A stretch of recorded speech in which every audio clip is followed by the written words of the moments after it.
Hello, and welcome to Learning to Fall. So I'm Rafael Ordog.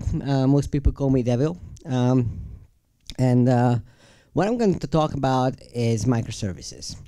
And actually, it's a bit more ahead of the curve in the terms that microservices was a hype, and now it's more like then we had this disillusionment phase, and now this talk is about how microservices can go wrong and what you can do about it. Well, at least one aspect of that. But let's start with the background. So remember the monolith? Who remembers the monolith? Right? All of us remember the monolith. And those were great days because whatever we did, once it was in production, it wasn't our problem anymore. It was an ops problem. So we could just throw things over the wall and everyone was happy. And then there was this guy called Jeff Bezos who said, you built it, you own it. And then everything just turned, well, quite unpleasant, to be honest, at least for us developers. So we came up with the idea of microservices. Because if we have microservices, then we don't have to deal with deploying the entire application. We just deploy that one microservice. And if you think about it, what were monoliths? I have a pretty good metaphor for that. Yeah. Now, once you take a monolith and break it up into microservices, you know what it turns to? Yeah, little piece of shit. But I'm not being completely fair here because the honest picture is like this. Your own service in the middle is a polished gem. It's always perfect. It's always other people's services that fail, right? So that's the world that we are living in. It's always the other steam crap that fails. So what can we do about it? Well,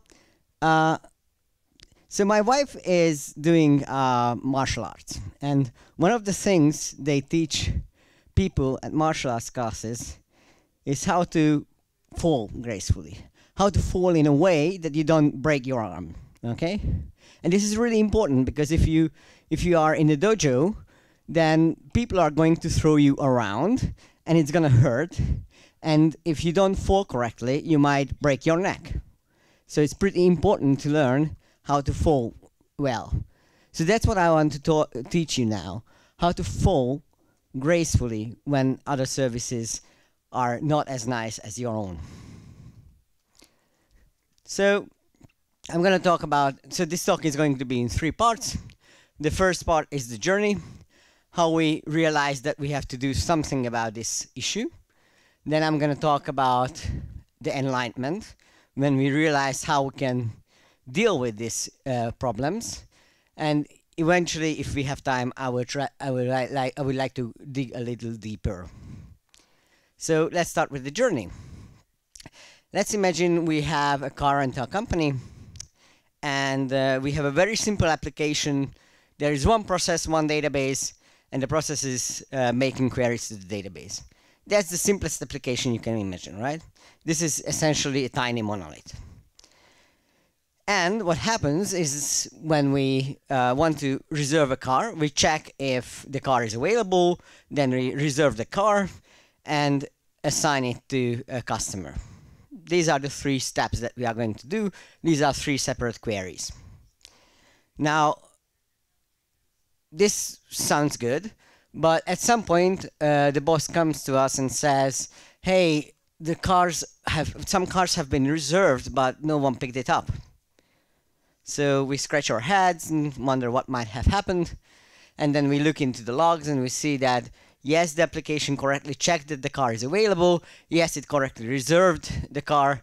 And then when the assignment should have happened, something went wrong, network was down, and we couldn't assign the car. So essentially, we had a reserved car with no one to pick it up. So this is bad. How can we fix that? Any ideas? How would you fix that with SQL?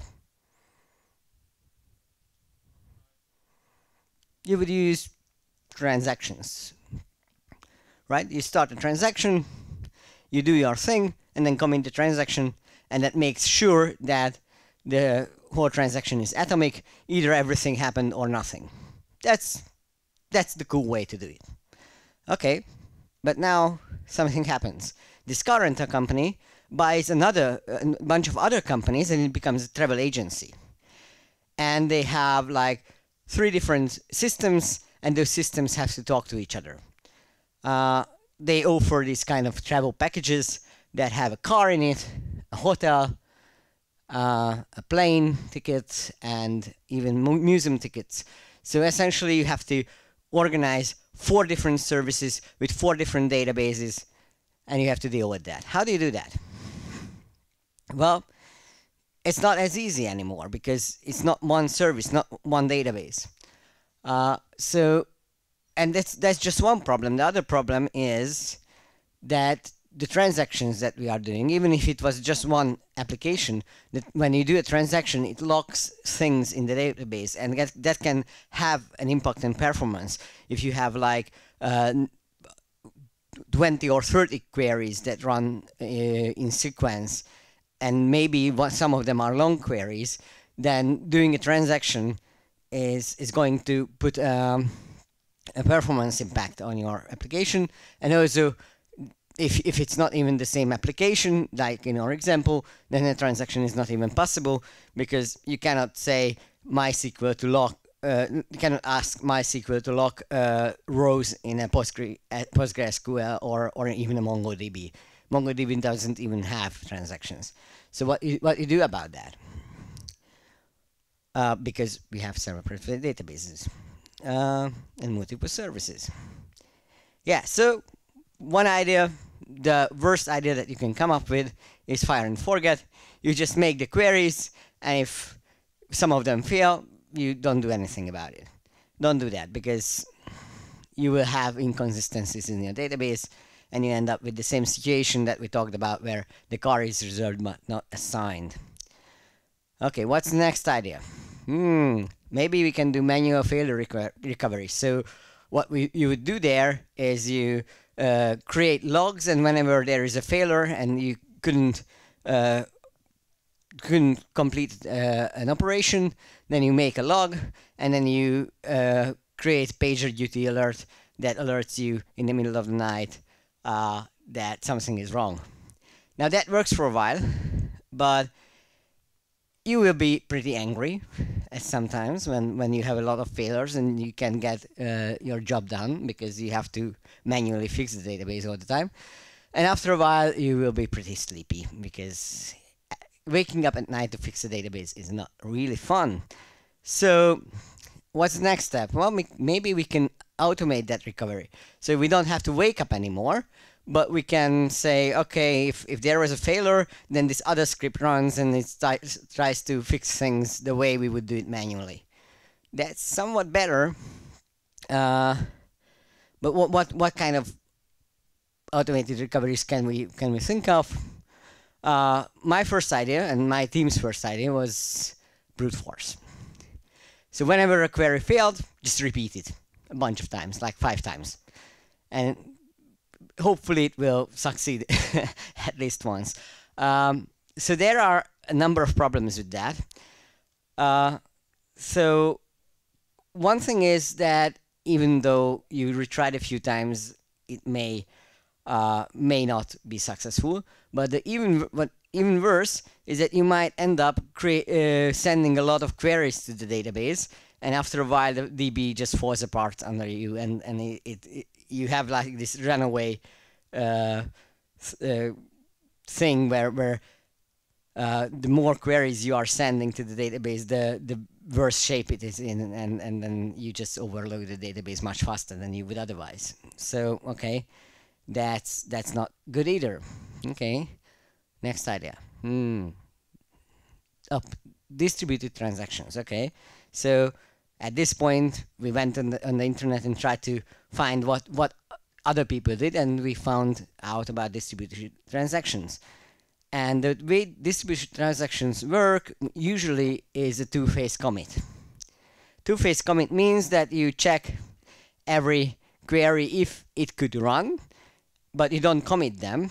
Basically, you open a transaction in every database, you do your stuff, and whenever all of the queries are successful, then you commit all of the databases one after the other. Can you see the problem with that approach? Exactly. The committing part may fail. So, yeah, that doesn't work either. And we haven't even mentioned scalability issues, because if one of the databases has a long-running query, then we keep transactions open in several databases until that one database finishes. And also, there is a single point of failure, because whenever our process dies before the commit or halfway through the commits, then we have, again, an inconsistent state. So these are the things that we tried, and frankly, none of those worked really well. So then we had the Enlightenment. What can we do? What's the correct way of doing it? And the interesting part is that we came up with this solution ourselves, and then after that, I went to a conference and heard someone talk about it. So it turns out that there's nothing new under the sun. And the solution that I'm going to tell you about is actually a really old solution. People came up with it in the 60s and 70s when they had large and slow disks. And the solution actually works nowadays with microservices as well. So the idea is, what if we don't stick to ACID? Do you know what ACID is? Okay, can you shout out the words that belong to the letters? A is atomic, exactly. C, consistency. I, isolation or integrity. Some people say it's integrity, but it's isolation. And D is durability, exactly. So one of those things will go. And my challenge for you, while you're listening to this talk, try to find out which one is gone. Okay, so what's the solution? The solution is called the Saga pattern. And the original purpose is not to make sure that your microservices work together nicely. The original purpose was to break up long-running transactions. So their problem in the old days was that the queries ran slowly. So whenever they had like a bunch of queries in sequence, then having all that locks live while the whole transaction runs was too expensive. It had a performance impact. So the idea is that I want to break up my transactions into smaller pieces. And the nice thing about this approach is that, by the way, it also solves your microservices issue. But that's completely coincidental. People didn't design it for microservices, but it works really well, so why not use it? So what's the definition of Saga? And actually, I have the definition here. Saga is a sequence of independent actions with idempotent compensating actions. So I like these definitions that usually professors give at the university, because no one understands them. So let's just break this thing down so that we understand it better. So what's a sequence of actions? Well, an action is that I reserve the car, for example, and I have a sequence of these actions. That's easy. What is a compensating action? Compensating action would be something that I do, and if I do that, then I get back to a state that is equivalent to the state that I would have gotten if the original action wasn't done. So, for example, I reserve the car, and then I cancel the reservation. That's a compensating action, the cancellation of the reservation. The important part is that you want to make sure that it looks like this never happened. And the difference from just reverting that action is obvious when imagine if you are incrementing a number, okay? So you are incrementing an integer one by one. So I do the incrementation, and then some other processes do something else with that number, and then I revert. I do the canceling action. If my canceling action is to write the original value into the database, that's not a compensating action because all of the things that happened in between are also cancelled. I just want to cancel that incrementation. So instead of just rewriting the original value, I will just decrement the value. Does it make sense? Okay, so that's really important. And what does idempotent mean? So idempotent means that if I do it twice, it will have the same effect as if I did it once. Incrementing an integer is not idempotent, for example, because if I increment it twice, then it will be 2 times bigger with 2, right? So what's the definition of idempotence?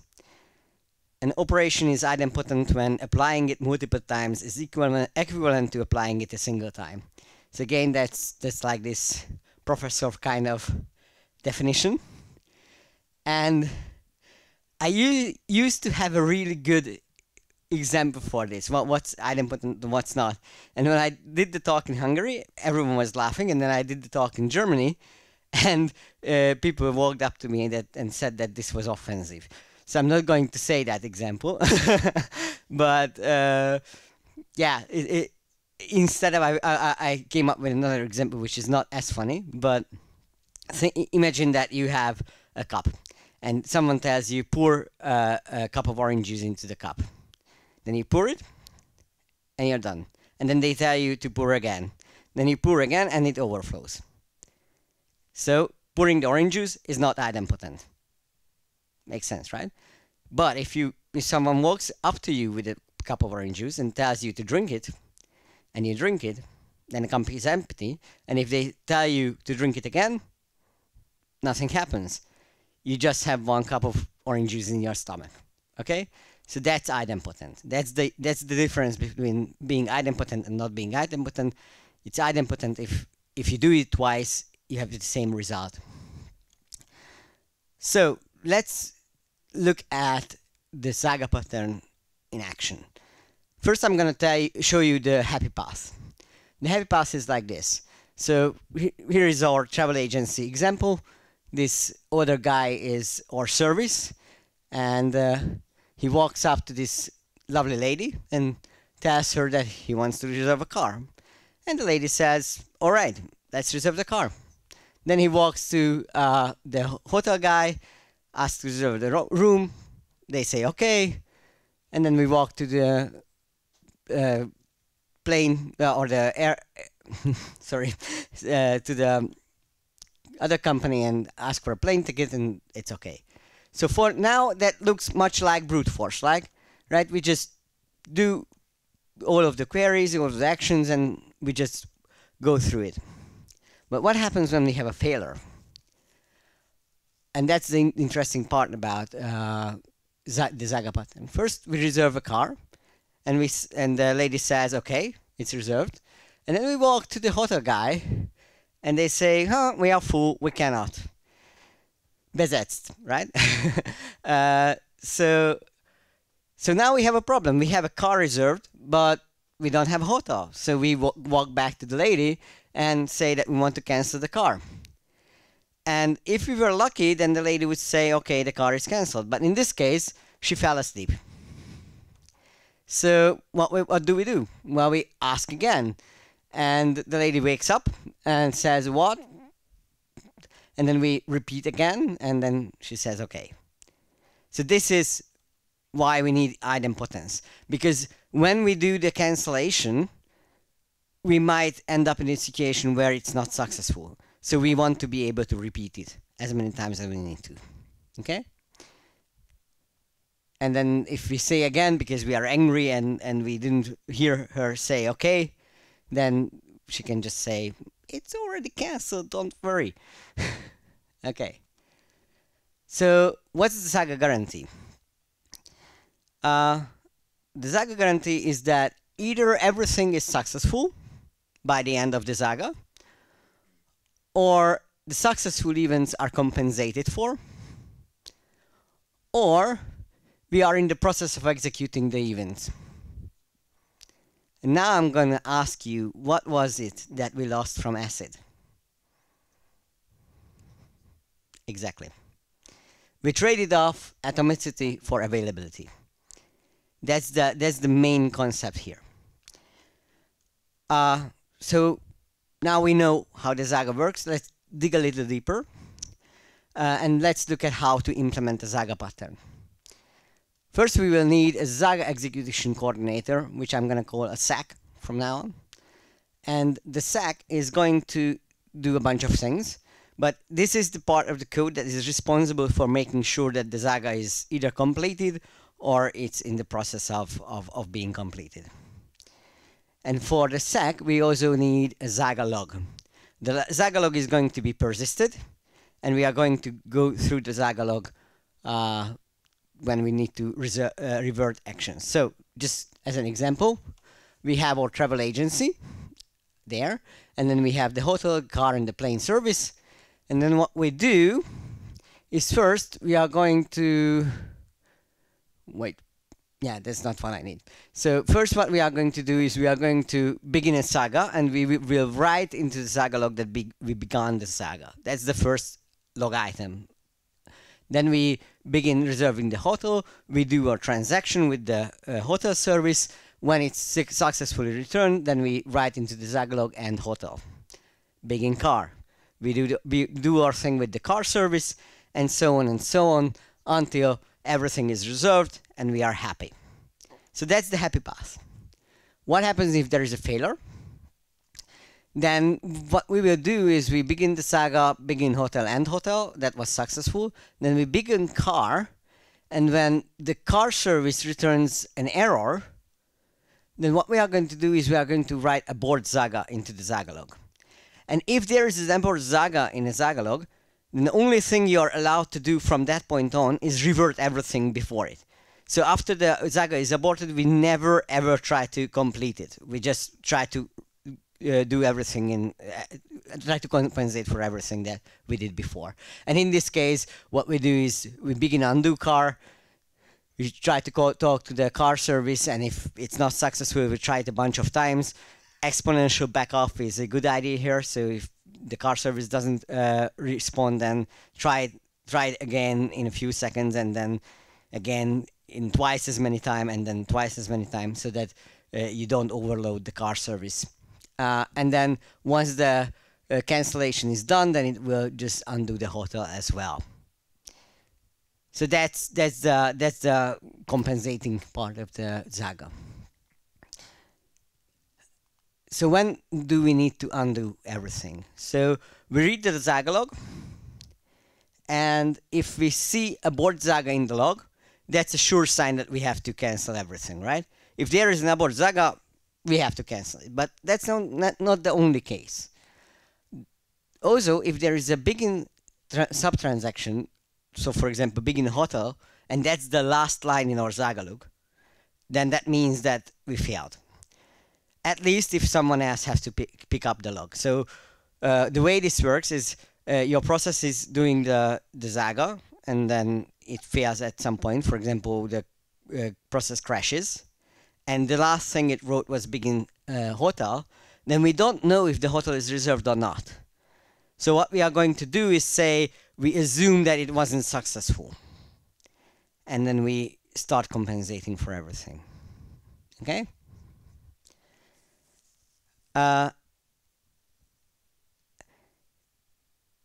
Yeah, and this is why idempotency is really important, because what we are going to do is we are going to try until we are successful with that compensation. Now there is another version of this pattern called forward recovery, and the reason that we need that other pattern is because sometimes some actions cannot be cancelled. For example, I work at a company that's sending emails. That used to be our core business. Now we do a lot of other things, but it's still an important part of our product. And when you send out an email, you cannot cancel that, right? Once it's sent out, it's sent out. So you need some other solution. And that other solution is forward recovery. So you have your Saga, you do everything first that you can undo. And once you get to the part that cannot be undone, but can be implemented idempotently, you will start doing that. So in this case, sending the email is going to be our last step. And if that fails, then we will just go back and try to send it again. Now you might catch a bit of a problem there, because maybe we just didn't realize that sending the email was successful. But the trick is that since we are making this a really small operation, a really quick and small operation, we can minimize the probability of sending that email twice. It's never going to be 0, but it's going to be as small as possible. So that's forward recovery. And basically, the idea is to periodically retry with an exponential backoff. Yeah, I already talked about that. So now the only thing that we have to talk about is how we can achieve idempotency, because it's not always trivial, right? There are some actions where it's natural. For example, deleting an item or drinking the orange juice from the cup. That's idempotent by its nature. Once you have deleted something, if you try to delete it again with the same ID, it's not there, so you are just going to say, I didn't find that item, and then you know that it's deleted. So sometimes it's natural. That's a quick win. And in many cases, that's true. But in some cases, some actions might need to be made idempotent. So it's not by its nature. For example, sending an email.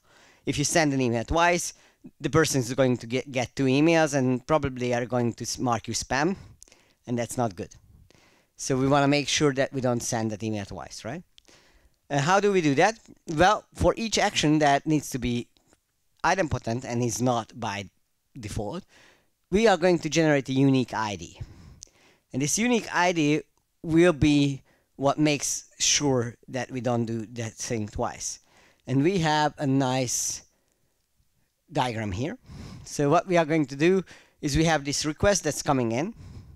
And what we will do, so notice that the actions that we are trying to make idempotent are always within one service. So now we can use a transaction. When we had multiple services, we couldn't use a transaction, but here we can use a transaction. And what we are going to do is we are going to start a transaction, insert ignore by unique key. So we have a separate table that just has one line for each completed action. Okay? And what we do is we are going to insert into that table, and we are going to use that unique ID as a key. And then if we have success, well, we have 3 options here. One option is that we get a unique key violation, which is good because it means that we already completed the action and we can just stop. That's a great thing. The other option is that we actually did insert the unique key successfully, and in that case we are going to perform the action, and if that's successful, then we commit the transaction and we are good again. Okay, so what happens here is that we had 2 queries. One just made sure that this is a unique operation, and the other one was the operation that we wanted to do. And then also if the unique key insertion wasn't successful, or the performing the action wasn't successful, then we just roll back the transaction and respond with a failure to the other service. And that way, we essentially made sure that that query just ran once. Does it make sense? Okay. So, wow, I've been quick. So, conclusion. What you need to think about. Okay. First, before I have my closing words, one really important thing that was pointed out to me by someone at a previous conference is that if you need the Saga pattern, you actually have either you have a design problem with your microservice architecture because your service is doing too many things, or that service is really like a core item in your architecture. So in our case, where this issue came up, it was a workflow engine. So what you could do, you could draw up actions one after the other, and then it would be executed for you. And because this one service was essentially sending messages to all other services, we had really long-running sequences of these actions. And that's a valid situation for this kind of Saga pattern. But context matters. And in many cases, and probably most of you will never need this, or at least not very frequently. But when you need it, then it's really useful. And if you have like something if you're building a service that talks to many other services, this is something you should think about. But again, context matters, and you shouldn't just run home and implement the Saga pattern just because you heard about it. You really had to have a business case behind it. Okay, so that was the caveat. So what's great about the Saga pattern is that it helps you think about the error case. So whenever you have a culture in your company that we are thinking of these kind of issues, we have to make everything idempotent, then it makes you think about the error case. And so when this whole thing, we found this solution. After that, for like a year, at every demo that we had, we were talking about this and how we solve these kind of issues. And by the time we finished making everything idempotent that had to be idempotent, I was the idempotence guy at the company.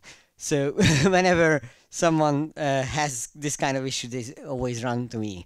But yeah, so the thing is that where I want to get to here is that in our company there is already a culture that whenever you have an error case, you have to think about how you can handle that error case. What you should always do, whatever kind of service you build, is think of compensating actions. Always have some way to undo things. And one of the great, and also think about idempotency of actions. Can I make this action idempotent for other people who might be using my service? And the really nice thing that I realized was that GitHub, if you look at the GitHub API, they actually have a unique ID field for some of their actions. So you can send in a unique ID and they make sure that action is going to be idempotent for you.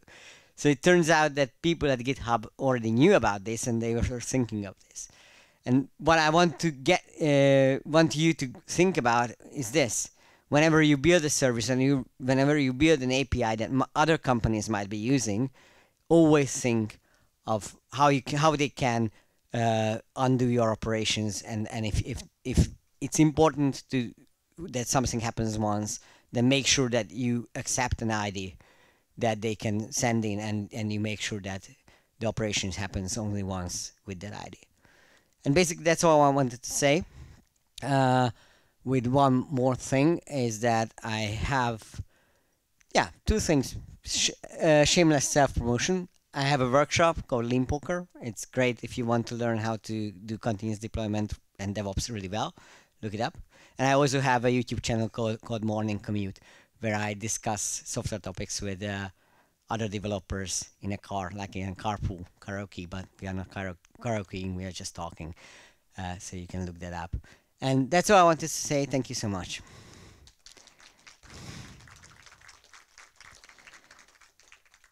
Are there any questions? Yeah. In your example with the booking agency, Yeah. one thing you may want to do is book the plane, the hotel ticket and the car asynchronously to speed things up. Can that work with the Saga pattern? Yeah, it absolutely works. So the question was, can you do the operations in asynchronously? So you don't want to wait for each action to complete before starting all of them, and that's actually a possibility. The reason we didn't do that is because our application was in PHP, and doing asynchronous calls in PHP sucks. So we didn't do that. But if you work with Node.js, then it's perfectly a possibility, and you can wait for all the actions to complete.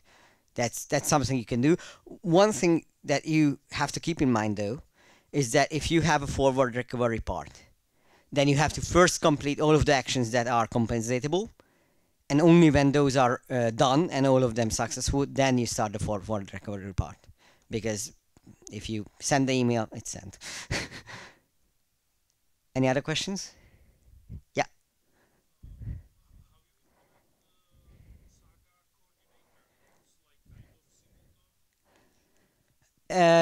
Yeah. So one piece of advice: before you implement your own SAC, try to look for an open source implementation online, because it's not that difficult to implement it. It's like 200 lines of code, but if someone else wrote it, why not use that?